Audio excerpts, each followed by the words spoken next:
ঢাবিতে আসা গুরুত্বপূর্ণ এমসিকিউগুলোর অধ্যায়ভিত্তিক সমাধানের আজকে প্রথম পর্বে তোমাদের স্বাগতম। আজকে আমি পদার্থের গাঠনিক ধর্ম এই চ্যাপ্টারটি আলোচনা করব। কয়েকটি স্টেপে তোমাদের আমি জিনিসগুলো বলবো যাতে করে তোমাদের একবার থিওরি সহ ক্লিয়ার হয়ে যায় এবং বিগত 20 বছরে ঢাকা বিশ্ববিদ্যালয়ে কতভাবে প্রশ্ন করেছে সবগুলো টাইপ আজকে আমি কভার করে দিব।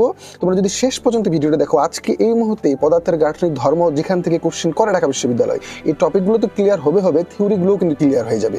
তো প্রথম স্টেপ হচ্ছে তোমাকে জানা উচিত যে ঢাকা বিশ্ববিদ্যালয়ে আসলে কোনগুলো টপিক থেকে প্রশ্ন করে।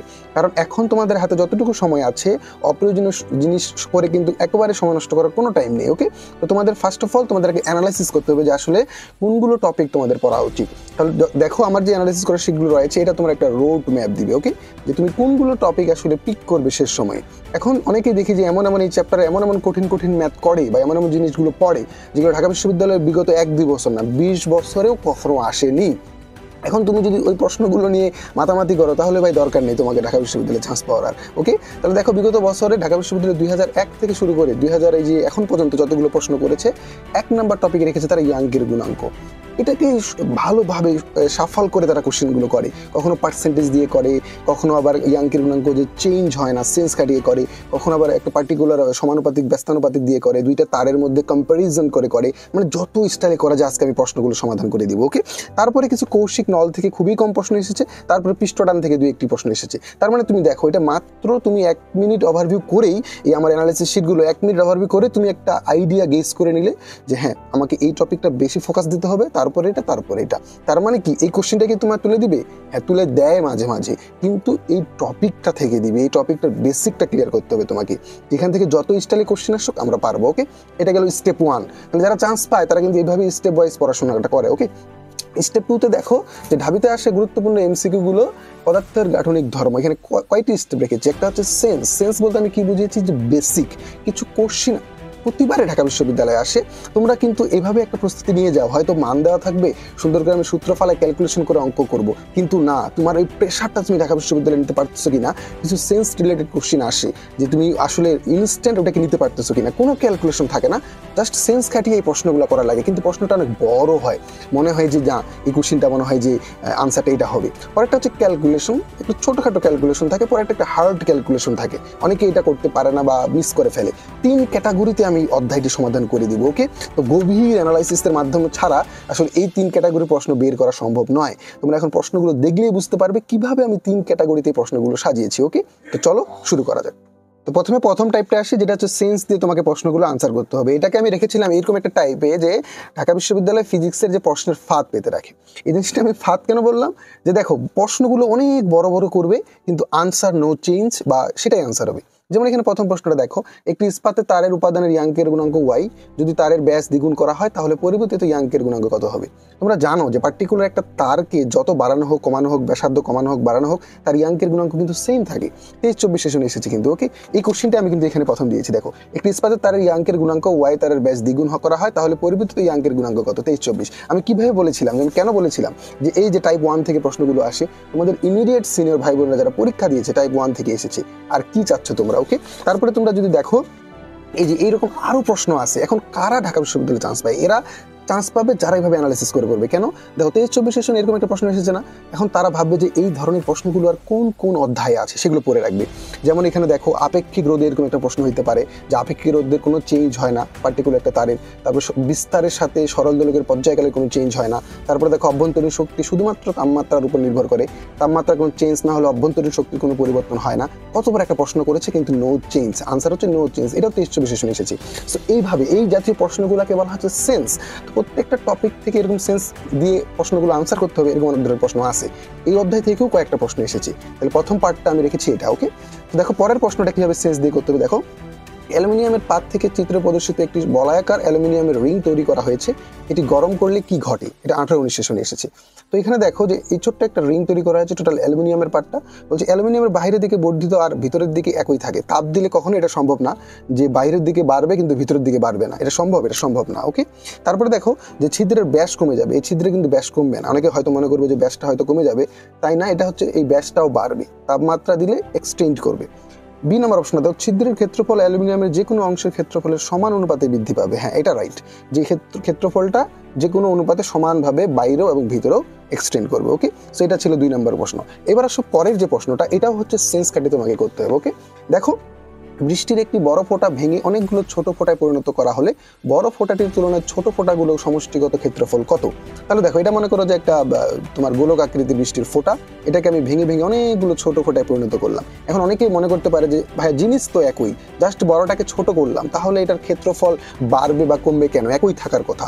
অনেকে অপরিবর্তিত কিন্তু দাগাবে, তাই না? কিন্তু দেখো এখানে কিভাবে বাড়ে, আমি একটু সিলিন্ডার দিয়ে তোমাদের আগে ব্যাখ্যাটা দিয়ে দিই। ধরো এটা একটা সিলিন্ডার শেপের একটা জিনিস, এটাকে আমি মাছ বরাবর এটাকে কি করলাম, ভেঙে ফেললাম। তাহলে দেখো এইখানে দেখো দুইটি নতুন সারফেস ক্রিয়েট হয়েছে, তাই না? নিউ সারফেস লিখে রেখেছি, তার মানে দেখো এখানে যে ক্ষেত্রফলটা বেড়ে গেল না, এই যে নিউ সারফেস ক্রিয়েট হলো না? তো সেম ভাবে এই গোলক আকৃতির ক্ষেত্রে সেম কাহিনী হয়, যখন তুমি এটাকে ছোট ছোট কোণায় পরিণত করবে তখন নতুন নতুন অনেকগুলো এইভাবে দেখো নতুন সারফেস তৈরি হবে, নতুন সারফেস এরিয়া তৈরি হবে। তার মানে কি, সমষ্টিগত ক্ষেত্রফল অবশ্যই কি বলো, বৃদ্ধি পাবে। ওকে, এটা এসেছিল ঢাকা বিশ্ববিদ্যালয় 20-21 সেশনে। আরেকটু দেখো, স্থিতিস্থাপক গুণাঙ্কের মাত্রা কত, 20-21 সেশন, এটা প্রচুর আসে ঢাকা বিশ্ববিদ্যালয়ে কিছু কিছু মাত্রা এই কোশ্চিনগুলো বারবার আসে, যেমন এই যে টর্কের মাত্রা বা একক, স্থিতিস্থাপক গুণাঙ্কের মাত্রা বা একক। আমি যেহেতু বিগত 20 বছরের প্রশ্নগুলো অ্যানালাইসিস করি, আমার মাথায় এগুলো ভেসে বেড়ায় আসলে যে কোনগুলো বেশি বেশি করে। তারপর দেখো যে এটা গুণাঙ্ক আমরা জানি পীড়ন বাই বিকৃতি, স্থিতিস্থাপক গুণ পীড়ন বাই বিকৃতি। এখন বিকৃতিতে কোনো একক বা মাত্রা নেই, কারণ কেন, দুইটি সেম জিনিসের অনুপাত, যে দৈর্ঘ্য বৃদ্ধি বাই আদি দৈর্ঘ্য। তার মানে এটা যদি মিটার হয় এটাও মিটার, এটা যদি সেন্টিমিটার হয় এটাও সেন্টিমিটার, এটা কাটা। তার মানে বিকৃতির কোনো একক মাত্রা কিছু নেই। ওকে, তার মানে টোটালি পীড়ন, তাহলে স্থিতিস্থাপক গুণাঙ্কের মাত্রাটা টোটালি পীড়নের উপর ডিপেন্ডেন্ট। আমরা জানি পীড়ন equal to F by A, তার মানে newton metre, newton per metre square. আর যদি তুমি মাত্রা বের করো তাহলে M L T inverse two, এই এ হচ্ছে এল ইনভার্স টু করে M L inverse one T inverse two. Okay, আশা করি এই ক্যালকুলেশন করে তোমরা জানো।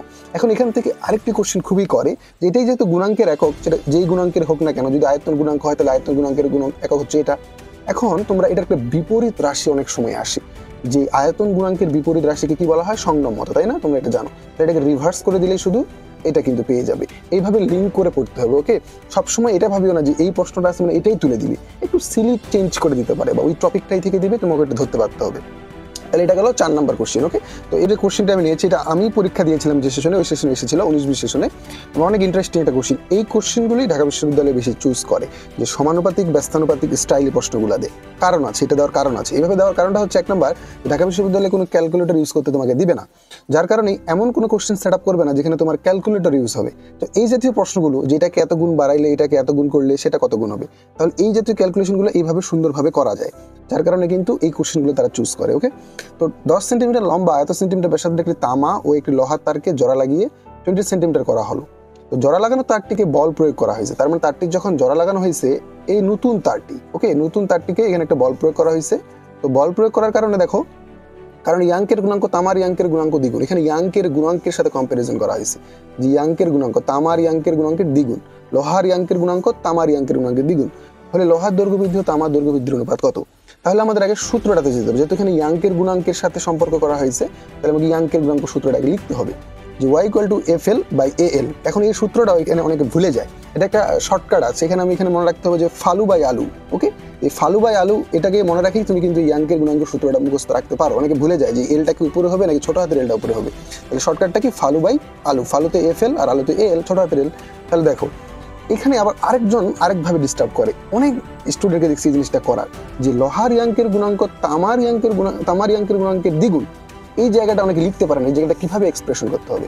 দেখো, লোহার ইয়াঙ্কের গুণাঙ্ক তামার ইয়াঙ্কের গুণাঙ্কের দ্বিগুণ, তার মানে লোহার কিন্তু দ্বিগুণ তামার থেকে, তার মানে তামার সাথে তোমাকে 2 গুণ দিতে হবে, তাহলে কিন্তু তুমি এখানে ইকুয়াল লিখতে পারবে বা ব্যালেন্স হবে, কারণ তামা তো কম, তামার সাথে 2 গুণ দিলেই এটার ইকুয়াল হবে। ওকে, এই জিনিসটা অনেকে ভুল করে, তাই বলে দিলাম একবার ব্যাখ্যা সহ। এখন তাহলে দেখো, ইয়াঙ্কের গুণাঙ্কের সাথে আমাদের যে জিনিসটা কম্পারিজন করতে হবে, লোহার দৈর্ঘ্যের বৃদ্ধি ও তামার দৈর্ঘ্যের বৃদ্ধির অনুপাত কত? দৈর্ঘ্য বৃদ্ধি, আমরা জানি দৈর্ঘ্য বৃদ্ধি মানে কি, ছোট হাতের এল, তার মানে এই ছোট হাতের এলের সাথে ইয়াঙ্কের গুণাঙ্ক সম্পর্কটা কি, ব্যস্তানুপাতিক। এই যে বললাম সমানুপাতিক ব্যস্তানুপাতিক সম্পর্কগুলো থেকে আসে। তাহলে দেখো, আমরা যদি সম্পর্কটা এখন লিখি, যে ব্যস্তানুপাতিক যেটা সম্পর্ক আমাকে বলেছে লোহার দৈর্ঘ্য বৃদ্ধি, তার মানে এল এফ ই, এটা আমি উপরে রাখবো যেহেতু এটা বের করবো।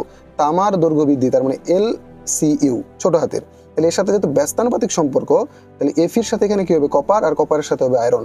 তারপরে আমার মানটা বসিয়ে দিই, যে ওয়াই আয়রন সমান সমান আমি কি লিখতে পারবো, 2y কপার, জাস্ট বসিয়ে দিলাম ইকুয়াল টু হাফ। আশা করি বুঝতেছো, এর অনুপাতটা হচ্ছে 1:2। এবারে যে কোশ্চেনটি সেটা হচ্ছে ঢাকা বিশ্ববিদ্যালয়ে 12-13 সেশনে এসেছে, অনেক জোস একটা কোশ্চেন, এবং এটাকে তুমি অ্যাজ এ সূত্র আকারেও কিন্তু মুখস্থ রাখতে হবে। কারণ অনেক সময় এভাবে ডিরেক্ট কোশ্চেন আসে যে একটা তারেকে তুমি কপারের তার, এখানে 10 নিউটন বা 5 নিউটন বা যাই হোক 3 নিউটন বল প্রয়োগ করা হলো এবং তারটি হচ্ছে 2 মিটারেতে বৃদ্ধি পেল। ওকে, বলবে ডিরেক্ট বলবে এখানে তারের সঞ্চিত শক্তি কত, কারণ তুমি তারের স্বাভাবিক অবস্থা থেকে পরিবর্তন করে তারটিকে বল প্রয়োগ করে এক্সটেন্ড করছো, তাই না? তো এই তারটি কিন্তু একটা কাজ করার ক্ষমতা অর্জন করবে। কারণ কেন, তুমি একটা স্প্রিং এর কথাই ভাবো, যে একটা স্প্রিং এভাবে আছে, তুমি এটাকে এক্সটেন্ড করে একটু বাড়াইলে, তারপরে তুমি স্প্রিংটা ছেড়ে দিলে কি শিফট করে না খুব ফাস্ট, তার মানে ও কিন্তু একটা বিভব শক্তি অর্জন করে। তো এখানে একটা সূত্র টাইপের মুখস্থ রাখবে যে half F x as a সূত্র আকারে মুখস্থ রাখবে। কিন্তু এটাকে প্রমাণ যদি দেখাই তোমাকে একটু, যে এখানে বলছে যে তারের ইয়াঙ্কের গুণাঙ্ক ওয়াই হয়, তবে তারের সঞ্চিত শক্তি কত যদি দৈর্ঘ্য ভিত্তি এক্স হয়। ওরা বলে দিয়েছে যে দৈর্ঘ্য বৃদ্ধির পরিমাণটা কত, এক্স। তাহলে আমাকে এখন দেখো, আমাকে এই ইয়াঙ্কের গুণাঙ্কের সাথে বিভব শক্তি বা সঞ্চিত শক্তি একটা রিলেশন করতে হবে। তাহলে আগে আমি সঞ্চিত শক্তির সূত্রটা লিখে ফেলি, যে Y equal to Y A L square by 2l। আর আমরা ইয়াঙ্কের গুণাঙ্ক কি জানি, Y equal to F L ফালু বাই আলু। এখন এখান থেকে আমরা যদি এফটাকে আলাদা করে নিই, তাহলে F equal to Y A L by L. এখন দেখো, তাহলে আমি এফটাকে কিন্তু পেয়ে গেলাম। এই যে এফ, যেহেতু এখানে বলেছে একটি তারের উপরে টান এফ এবং দৈর্ঘ্য বৃদ্ধি এক্স, তাহলে এফ দেখো এখানে আমি দেখো ওয়াই এ এল বাই বড় হাতের এল না, দেখো সেম জিনিস কিন্তু আছে। হাফটাকে আলাদা করে নিলাম, ওয়াই এ এল বাই বড় হাতের এল, আর একটা এলকে আমি পাশে লিখলাম। এল মানে কি সবাই জানো, দৈর্ঘ্য বৃদ্ধি। এখন দৈর্ঘ্য বৃদ্ধি ওরা কত বলেছে, এক্স, তাহলে এক্স বসিয়ে দিলাম। আর ওয়াই এ এল বাই এল আমি বের করে রেখেছি কত, এই যে এফ, তাহলে এফ দিয়ে দিলাম। তাহলে half into F into x. তাহলে প্রমাণটাও তোমরা জেনে নিলে যে কিভাবে এটা আসলো। আর এটা এজ মুখস্থও কিন্তু রাখতে হবে সূত্রটা, যাতে করে তোমাকে এইভাবে যদি ডিরেক্ট প্রশ্ন দেয় তুমি যদি এই সঞ্চিত শক্তি বের করতে পারো, এবং এটা আসার সম্ভাবনা অনেক অনেক বেশি। ওকে, পরেরটা দেখো, 1 মিটার দীর্ঘ এবং এত সেন্টিমিটার প্রস্থচ্ছেদ বিশিষ্ট একটি তারকে 2 কেজি ওজন দ্বারা টানা হলো, তারটির দৈর্ঘ্য বৃদ্ধি নির্ণয় করো। দৈর্ঘ্য বৃদ্ধি মানে কি, ছোট হাতের এল আমাকে বের করতে বলেছে। তাহলে Y equal to F L by A L ফালু বাই আলু। তাহলে ছোট হাতের L F L by A Y. মানগুলো বসিয়ে দিই। এফ এর মান দেওয়া নাই দেখো, তাহলে এফ এর মান কিন্তু দেওয়া নাই, কিন্তু এখানে কেজি দেওয়া আছে। আমরা জানি F equal to M G, তাহলে এম জি বসিয়ে দিলাম, এল আর এ ওয়াই। এখন মানগুলো বসানোর পরে এইখানে অনেক স্টুডেন্ট আসে পারবে না, বলবে যে উইদাউট ক্যালকুলেটরে কিভাবে সমাধান করতে হয়। দেখো এই যে দেখো কিভাবে করা যায়, এই যে 2 কেটে দিলাম ওকে মানগুলো বসানোর পর। তারপরে দেখো এই 10 ইনভার্স 2 10 ইনভার্স 4 এটাকে কি হয়ে লাগা যায়, 10 ইনভার্স 6। এই 10 ইনভার্স 6 আর 10 ইনভার্স 11, তাহলে এখানে কত হচ্ছে 10 ইনভার্স 10 টু দি পাওয়ার 5। এই 10 টু দি পাওয়ার 5 যখন উপরে চলে যাবে, তাহলে কি হয়ে যাবে 9.8 ইন্টু 10 টু দি পাওয়ার -5। ঢাকা বিশ্ববিদ্যালয় যদি এই কোশ্চেনটি দিয়েছে বা দিবে, তাহলে অবশ্যই তারা এমনভাবে দিবে যাতে করে উইদাউট ক্যালকুলেটর সমাধান করা যায়। তাই এটা নিয়ে পেনিক হওয়ার কোনো কারণ নেই যে এটা মনে হয় উইদাউট ক্যালকুলেটর সমাধান করা যাবে না, অবশ্যই যাবে। তো অনেকেই মানটা ভুল করে, যেমন এখানে দেখো এরিয়া আমি কি বলেছি 10 to the power -2 centimetre square. Centimetre স্কয়ারকে মিটার স্কয়ারে করতে হলে কিন্তু 10 টু দি পাওয়ার -4 দ্বারা মাল্টিপ্লিকেশন করতে হয়। তাহলে দেখো এই জায়গাটা অনেকে ভুল করে। ওকে, তো এই জিনিসটা অবশ্যই খেয়াল রাখবে। দেখো একটি তারের ইয়াঙ্কের গুণাঙ্ক 4 into 10 to the power 11 newton per metre square. তারটির দৈর্ঘ্য 7.5% বাড়াতে কি পরিমাণ পীড়ন প্রয়োজন হবে, তাই না? তাহলে দেখো এখানে চিত্রটার মাধ্যমে তোমরা যদি দেখো, এই ফিগারগুলোর মাধ্যমে তোমরা যদি এমসিকিউ গুলো সমাধান করো, তাহলে বুঝতে অনেক সুবিধা হয়। ধরো একটি তার, একটু তার, এটার লেন্থ হচ্ছে এল। এখন 7.5% বাড়াতে মানে ছোট হাতের এল কি পরিমাণ বাড়তেছে। এখন বাড়াটা কি বাড়বে, তো ইনিশিয়াল তারটা থেকেই, তাই না? তার মানে এল এর 7.5% বাড়বে, যে এল যতটুকু আছে তার 7.5% আমি বাড়াবো। তার মানে ছোট হাতের এল এর মানটা কি দাঁড়াচ্ছে এখানে 7.5% কার, এল এর। তার মানে 7.5 ইন্টু 100 ইন্টু এল, এটা হচ্ছে ছোট হাতের এলটা আমি বের করে রাখলাম। কি পরিমাণ পীড়ন প্রয়োজন, টুইস্টটা দিছে এই জায়গায় স্টুডেন্ট আসলে পারে না। এখন মনে করে যে ইয়াঙ্কের গুণাঙ্ক এই জায়গায় দিয়েছে, আবার পীড়ন চেয়েছে, এটা কিভাবে সম্ভব? এখন দেখো y equal to F by A L, ছোট হাতের এল ব্যবহার হাতের এল ফালু বাই আলু। এখন দেখো এখানে কিভাবে পীড়ন লুকিয়ে আছে। আমরা জানি এফ বাই এ, এই জিনিসটাকেই তো আবার পীড়ন বলে, তাই না? পীড়নের সূত্র। তাহলে এই জিনিসটাকে তুমি যদি আলাদা করে নাও, এই যে এফ বাই এটাকে আলাদা করে নিলাম, তাহলে y ছোট হাতের এল বাই বড় হাতের এল, এটাই কিন্তু পীড়নকে রিপ্রেজেন্ট করে। তাহলে মানগুলো বসিয়ে দাও। এখানে আসে আবার অনেকে ক্যালকুলেশন পারবে না, এটা যদিও দেখার সাথে সাথে তুমি যখন হ্যাবিটেড হয়ে যাবে করে ফেলবে, কিন্তু আমি ভেঙে ভেঙে তোমাদের দেখিয়েছি কিভাবে সমাধান করতে হয়। তাহলে দেখো এই y এর মানটা বসিয়ে দিলাম 4 into 10 to the power 11 into এই ছোট্ট হাতের এলটা বসিয়ে দিলাম 7.5 ইন্টু 100, আর বড় হাতের এল কাটা চলে যাবে। ওকে, এখন দেখো এখানে এই 7.5 এটাকে আমি 70 যদি করতে, তাহলে 10 দ্বারা গুণ করতে হবে, তাহলে নিচেও 10 দ্বারা গুণ করতে হবে, তাই না? তাহলে এখানে 75 আর এখানে একটা 10 গুণ হয়ে গেল। তাহলে 1 2 3 তিনটা শূন্য, এই তিনটা শূন্য 10 টু দি পাওয়ার 3, এটা যদি উপরে চলে যায় তাহলে 10 টু দি পাওয়ার -3 হয়ে যাবে। এই 10 টু দি পাওয়ার -3, আর উপরে অলরেডি আছে 10 টু দি পাওয়ার 11, তাহলে 11 থেকে -3 বাদ দিলে হচ্ছে 8, আর এইখানে দেখো 4 আর এই যে 75 গুণ করলে হয় 300। এবার দেখো তাহলে 300 ইন্টু 10⁸।